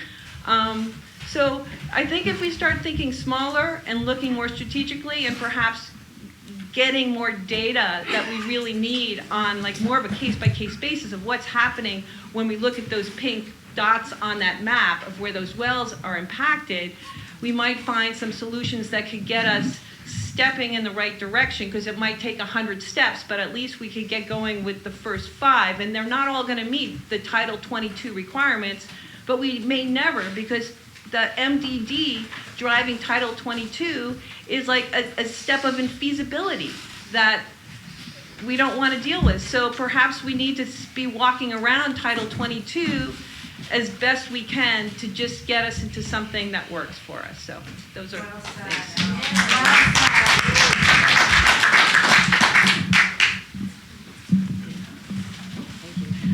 Who has a question? Can you all raise your hand? I just want to make sure I get to everybody. 1, 2, 3. Okay, 4. Let's start at the second. Just remind me, so raise your hand after the. Thank you. Yeah, I'm Jeff Stubbs, an ex-director of MCCSD. I served from 2012 to 2017, an ex-director of Hills Ranch Mutual Water Company, and a long-term Mendocino resident. And I just want to congratulate the board, Ryan and GHD, for getting this study underway, for having the vision and the foresight to get this study underway, and then for looking at the various, I guess, the range of options that are available, from the small to the very large. When I was with MCCSD, we began to look at the reuse of recycled water. And at that time, we thought that was really important. We did a feasibility study of that. I didn't feel that we ever got the full benefit of that study. So I hope, this has been mentioned today already, I hope we can go back and look at that in some detail. And in particular, the use of recycled water for fire protection. Holy mackerel, people, it's right there, and we need it. We need it urgently. Just an endorsement here for what Ishbi said. Let's expand the study area for source water. And I'm thinking that we should not only go to the north of Big River, but maybe a little bit south of Big River. Let's look out toward the airport area. It's publicly owned land. There's a lot of land out there. You might think it's a long way out, folks, but when you think of the length of water piping necessary to bring water to individual homes, and then to create networks within the town, and then water treatment, the cost of drawing water a little bit further out is not that great. So again, if we can look a little bit further out. And then last but not least, just a question. People in our town have been impacted very heavily, as we all know, by shortages of water during times of drought. So my question is, do you have a handle on what it has cost this community in terms of paying for water from tankers, in terms of reduced water use when we'd like to have more, in terms of decreased business? Do we have an estimate of what that might be? That's an amazing question. And there is a question like that on the survey, so please fill your survey in and answer the question. I want to respond to that for just a moment by saying that one of the things we do in the alternative analysis is look at the costs of various options. And we've been persuaded not to,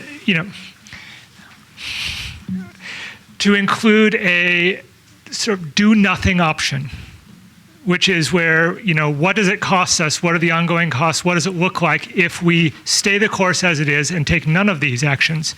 And I think that's where we'd see some of the impacts that you're talking about in terms of capturing that. I think it's a great idea. I'd like to do that in addition to 3 productive, alternatives. But I think it's good to have that comparison.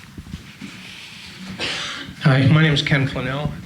It's my understanding that public water systems have a requirement for a minimum amount of storage, and it's based on the maximum daily demand. If that's true, do you have an idea of those numbers, what it looks like in terms of millions of gallons of tank storage or acre feet of reservoir capacity?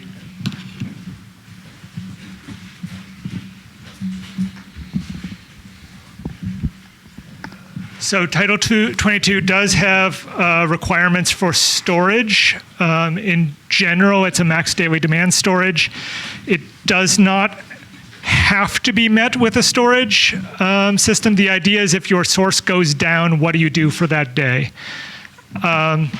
It can be met, I believe, with if you had a system that had 2 wells and they could each provide max daily demand, then one of them is serving as the backup for the other. You don't need the storage backup. There are multiple ways to do that. But yeah, if we're talking, and again, subject to finalization of this study and definition of a service area boundary, if we're talking about a max day demand of 500,000, then we're talking about storage of 500,000 if we don't have redundant sources, which we probably would not.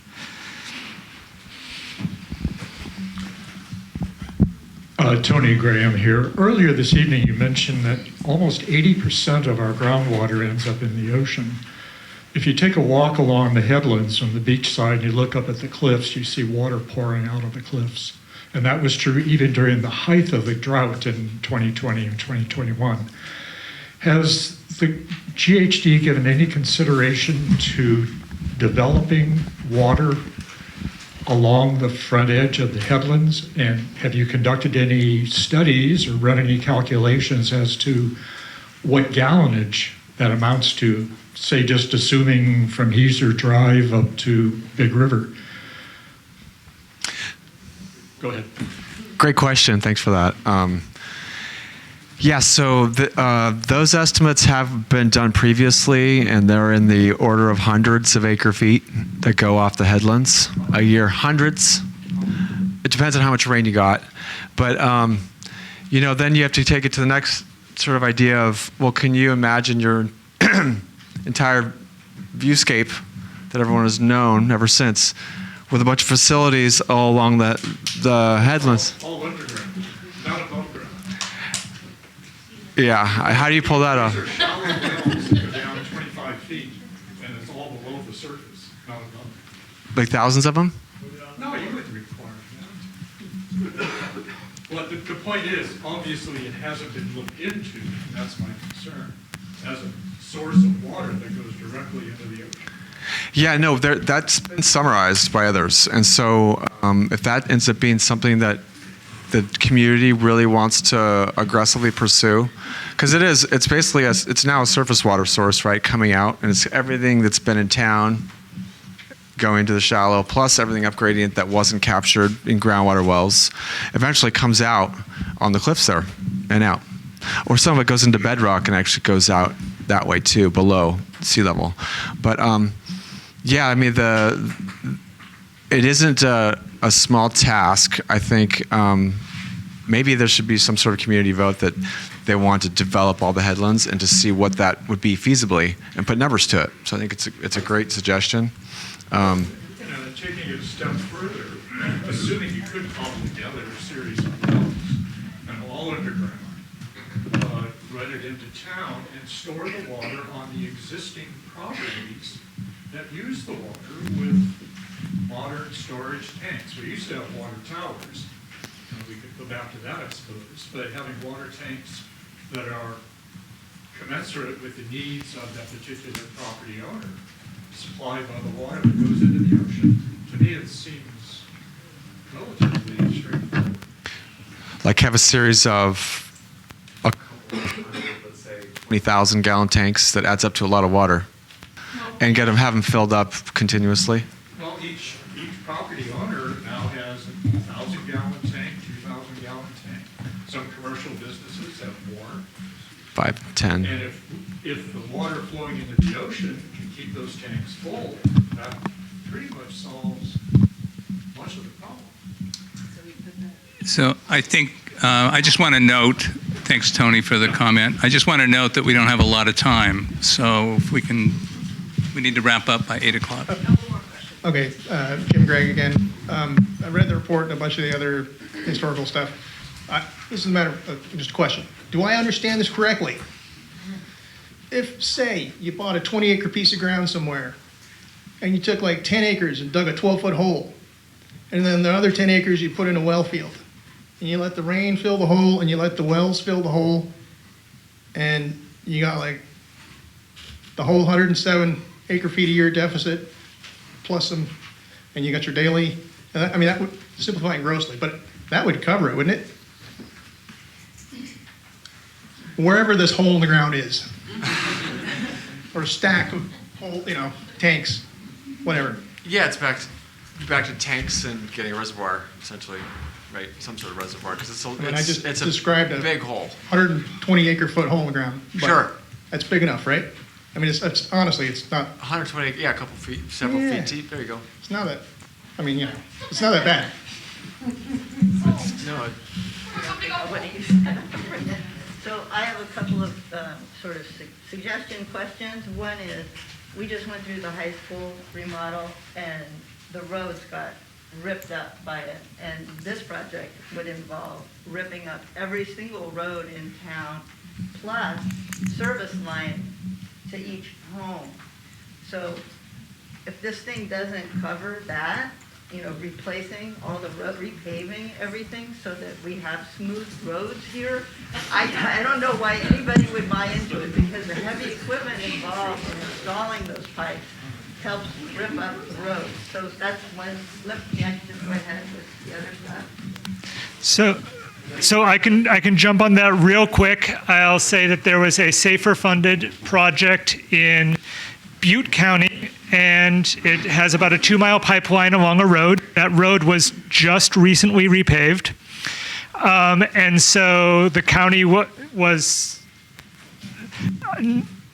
hesitant to let us dig a pipeline in their newly repaved road. And they basically negotiated. There was a moratorium on new construction, and they said they would be fine as long as the SAFER project repaved the road. We got approval to go down that path, so we're now doing plans with a full repaving of that road. So that has happened under SAFER funded projects, is what I'll say. I don't know. We'll do it.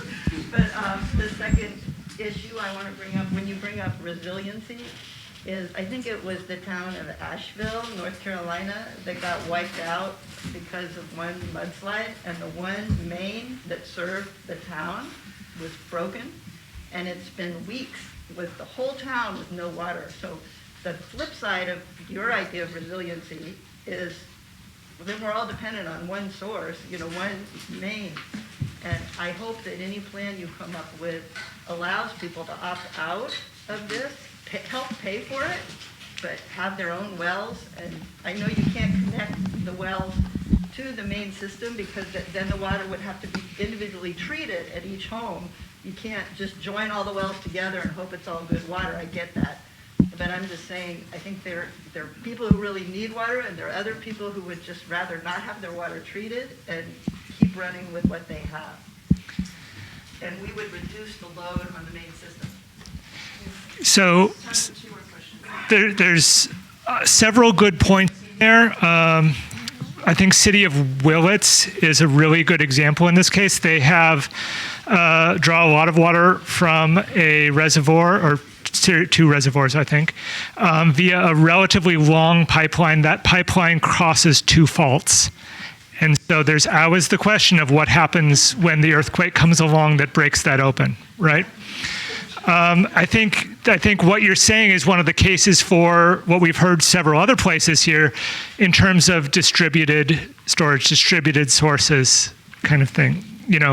That also adds to resiliency and can be designed in. So I think that makes sense. I feel like you had a lot of good points that I wanted to bring up.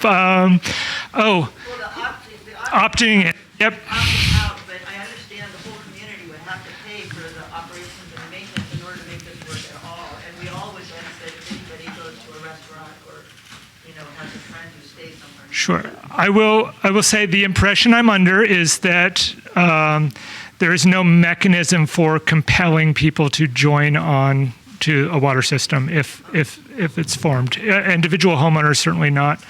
I think technically there are mechanisms. I feel like I have to say this to be technically correct. There are mechanisms to force a water system to consolidate into if they're out of compliance, but I think there's 3,400 water systems in California, and there have been 9 compliance orders, and 2 of them have actually gone to mandatory consolidation. So, like, basically, I don't think anyone needs to worry about being forced into this if that's not where they want to go. Oh, yes. We have someone who knows more about this than I do. Hi, everyone. I'm Tara Uitawon. I work with the State Water Board, and I am the senior engineer for the Division of Drinking Water Safer program for Northern California. Hi. Yeah, I think this would be important. But you have to have both. You have to have both. Both? I have both. Okay. Oh, okay. Thank you. Thank you. Hi, everyone. I'm Tara Uitawon. I am the senior engineer with the Division of Drinking Water's Safer program for Northern California. So one of the things that I wanted to add on to that comment that Adam included in his presentation is that he is correct. There's nothing forcing you to opt in. However, the Safer Funding Program policies are such that for every service connection that is interested in joining, you get 80,000 K to pay for the project. Anyone who opts out, you lose 80,000 K to pay for the infrastructure project.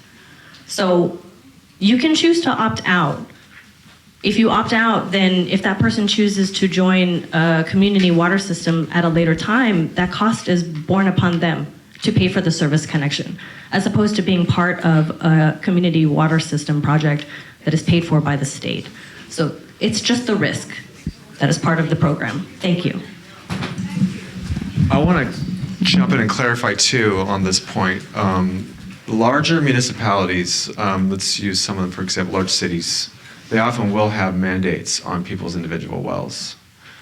This is a small town, and we're talking about how it would look from the people themselves. So it does seem like that wouldn't make any sense that you'd have to opt out to keep your well. So it seems like you should be able to have your cake and eat it too in certain ways, and there should be ways to figure that out. I think it may be a factor for people like me. And I have a shallow hand-dug well, but it produces we like the water. We don't like the water almost everywhere else we go. I agree. Yeah. Can we? Two more questions. Yeah, so maybe you just answered this, but if you could clarify, if the system becomes consolidated and centralized, I believe Fort Bragg, when they created their water system, people in town were facing restrictions on the use of their well if they hooked up. Am I correct in understanding that? Okay, well, I had heard that. I don't know if it's true, but would people with wells face restrictions on their wells if they hooked up? Not necessarily. I don't. It's early days. A lot would have to be decided. That could go either way. Last question, and can you please fill in the surveys, because we're going to have to collect them. Hi, I'm Margaret Fox, and I am completely confused about a whole lot of water things that are going on in the community. I understand what's happening here this evening, but I understand also that the school district is appearing in front of the County Planning Commission on Thursday about a project that's been in the works for a while.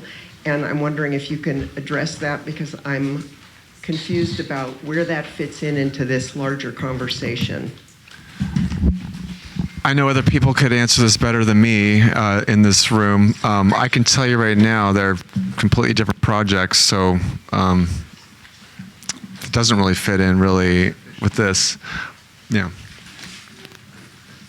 So there will be an opportunity, as soon as, I think that was the last question, we are going to go to public comments on non-agendized items. So if there's something not about a community water system that you want to ask or comment on, you're welcome to do that. I think we probably should take a minute while a few people leave. I'm sorry, what happened to my question? Well, nobody knows about this. Margaret? Yes? I can answer that. You can ask the question again in just a moment, and then you can get an answer. Okay, great. It was an interesting way. It's a tough Oh, that was. Thank you so much. Tough work. Hey, you know what? I'm from the North Coast. I expected it. I was like, if it didn't come up tough, I would have been like, where's everybody? Thank you so much, though. I really appreciate your comment and very gracious. I mean, so you're living in both communities? Yes. Yeah, I know. So look into the reservoir that's Fort Bragg does. I totally agree with the two of you. It has to be a multiple approach. Yeah, I mean, it has to be lots of different things, and It has to be positive. Not and like it's I so want to chew small your though. head off. We're so small though too, you know. Like Fort Bragg is big. I know it. These people are tougher.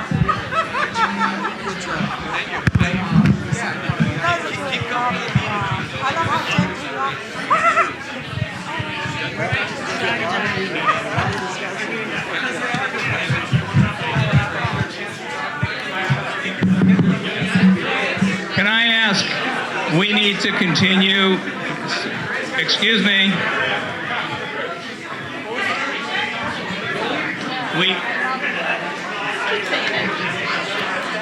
Can I ask those who want to have conversations to step out in the hallway so we can continue our meeting, please?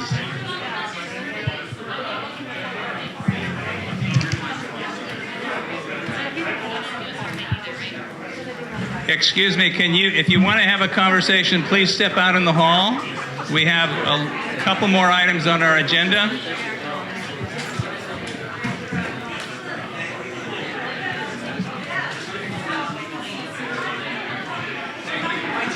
Hi, Ryan.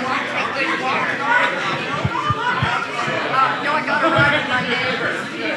Stay well. You too. Thank you for coming over the hill.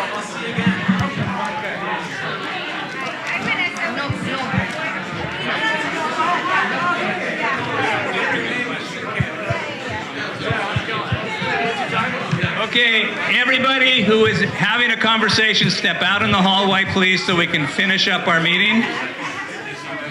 Otherwise, if you're going to stay here, please be quiet.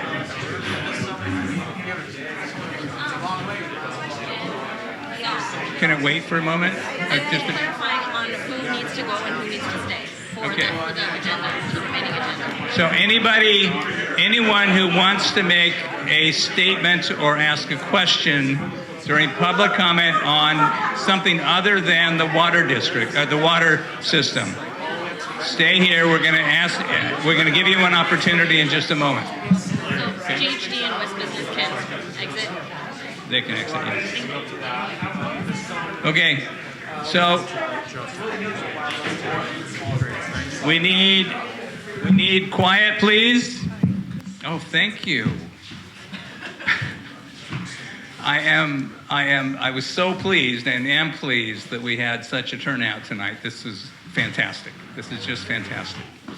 I want to move on to agenda item 4, public comment on non-agenda items. And I think, Margaret, you had a question about the school district's tank project up the hill and the Planning Commission. And because it's not agendized on our meeting here, we can't have a conversation about it. That's part of the Brown Act. But what you can do is you can reach out to the school district, Jason Morse, the superintendent, and ask any questions that you want to get information about the Planning Commission hearing. If there are particular issues, there's an opportunity for public comment, that sort of thing. It just seemed pertinent vis-a-vis this conversation about water and usage. It's absolutely about water, and we do not want to find ourselves in a situation where we're having a discussion about an item that is not agendized, and we get someone who goes to the state agencies and files a complaint against us. So we have to be careful about that. So You can make a statement. It's just funny that there appears, to my mind, to be two parallel universes of conversation going on about water/well-related projects that are being treated as two separate projects in a very small community that I feel have bearing upon one another. So, Okay, thank you for that statement. It's appreciated. Any other public comment on non-agendized items? Okay. Then I'd like to entertain a motion from the board to adjourn our meeting. Okay, second? Okay. All those raise your hand to adjourn. Okay, thank you all very much. And thank you to our presenters too from GHD.